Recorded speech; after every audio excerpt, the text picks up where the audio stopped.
Now when it comes to sharpening tools, well, there's no end to it. You need sharp tools to do the work you want to do. We've looked at knife edge kind of tools. They're used differently, but the edges are similar. Remember our little diagram, it's fairly flat on one side with just a little relief at the cutting edge and a lot more on the top side of the cutting edge. Well, now we're going to get into a whole different class of tools. And these are the tools we use probably most often. Chisels. And plane irons belong to the same class of tools, basically. You know, the difference is, whereas in a knife edge tool, whether it's a striking tool like a side axe or a draw knife, we have this sort of little bit of a relief on both sides, but more on one side than the other.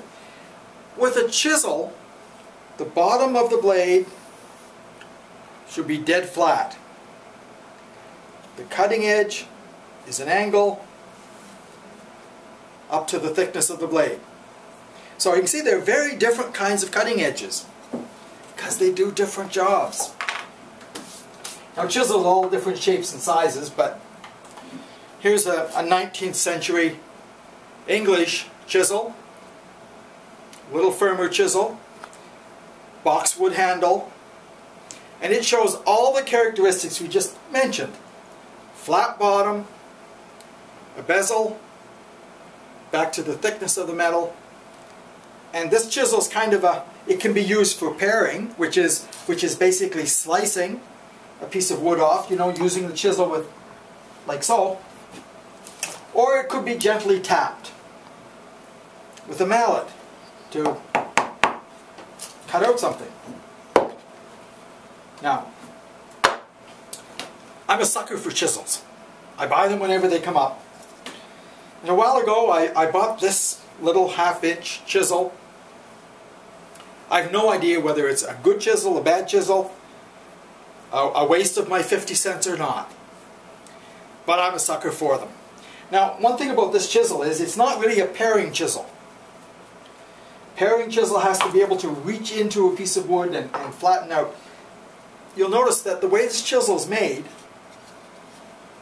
it's flat, but it can only reach in so far. It's up against the ferrule. This is more a chisel, like a butt chisel. It's made for striking, cutting out. But the techniques for sharpening this chisel are the same as for sharpening this chisel or my favorite chisel. I bought this one again. I think I paid $1 for this one. No handle. And I like nice long handles on paring chisels because you can lean into it rather than letting the arms do it.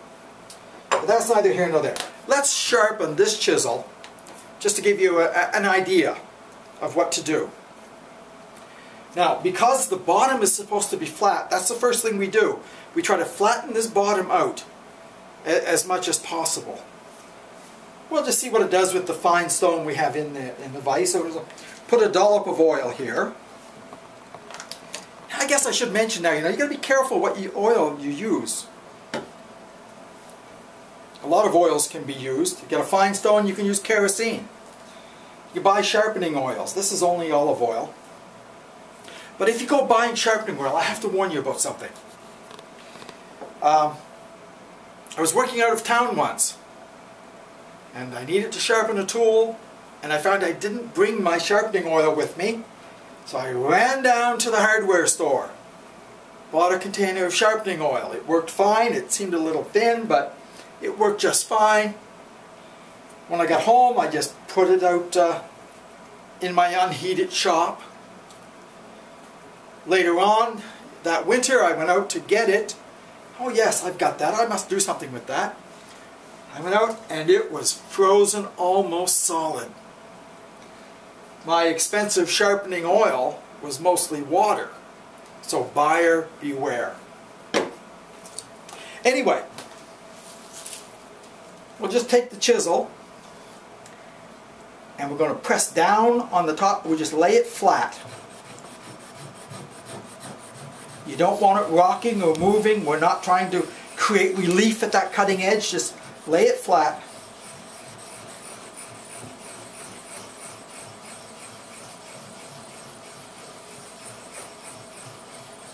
All we're trying to do is flatten the bottom side of the blade. Usually when you get them, even a new chisel, you'd be surprised at how far from flat they really are.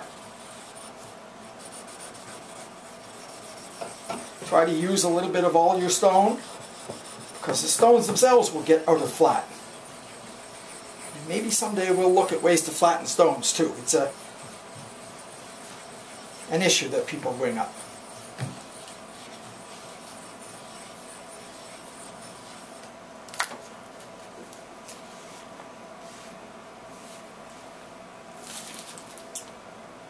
Well, it's plain to see from the stone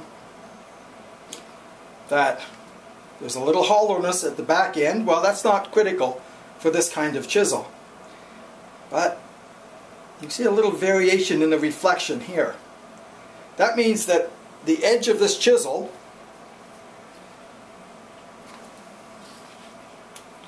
is a little bit like the edge of my pocket knife.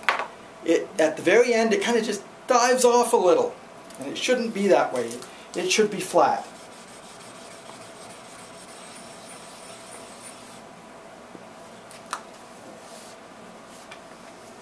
Now, judging by how far from flat it is, it's almost flat here, not so much on this side.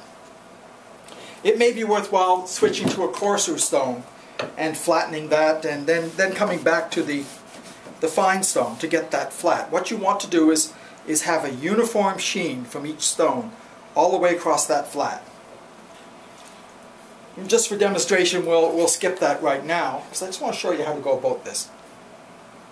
But work it flat.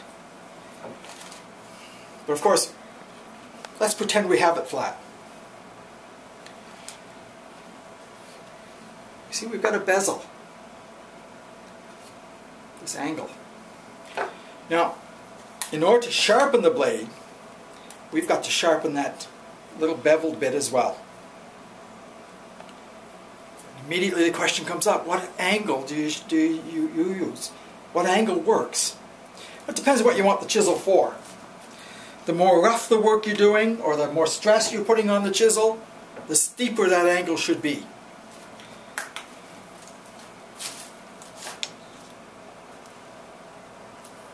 Just register it.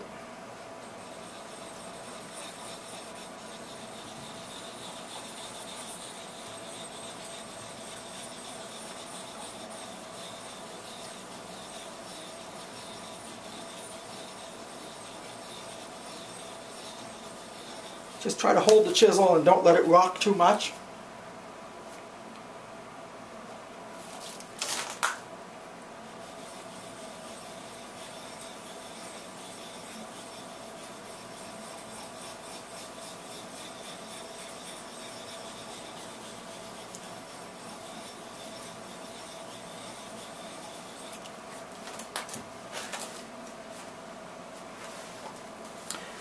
Just a rule of thumb. Now, you read books and you'll get people explaining that you have to have a certain angle here and a certain angle for a micro bevel and all that. And that's useful, that works. But don't restrict yourself. Don't get too complicated. Try a few different angles. Basically, if you get a bezel, that's this ground part of the blade, this angled part, if it's, say, about 2.5 times wider than the thickness of the blade, you're about right. And then you could just hone that edge even to a slightly more steep angle. You know that you're getting close if you can feel a burr. Just a little bit of steel that's been turned over from your sharpening.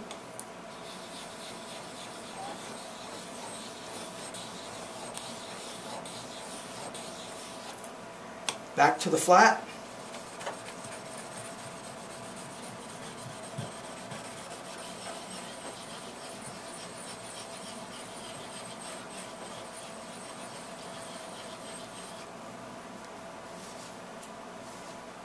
You keep working on that, because sharp is when that flat and that angle meet perfectly.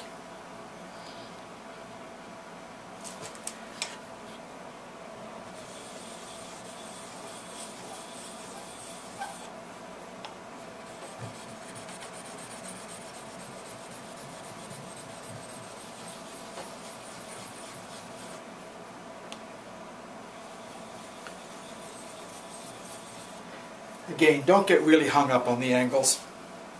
Try it. Cut a piece of wood. See how it works.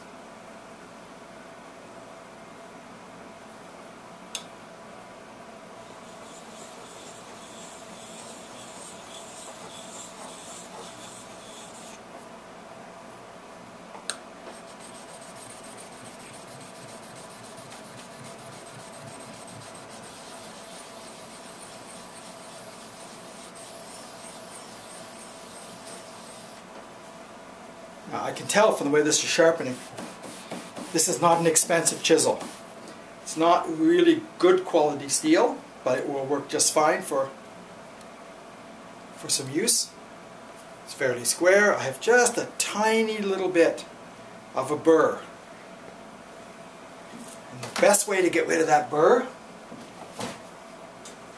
is use a strop.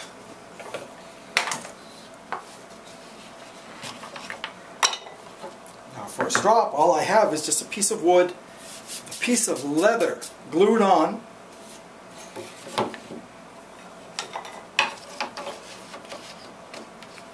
I charge it up a little bit with some green compound. You can get that pretty much anywhere. Then strop it. Now, don't push, pull, because you don't want the cut.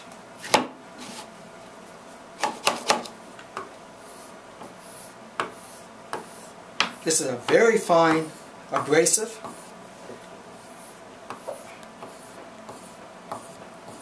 That'll take the wire edge off, polish the steel, and leave a waxy finish on it, a waxy coating. Yeah, it's that simple. So get out some chisels. Even some old ones, sharpen them up, and have at it, friends, have at it.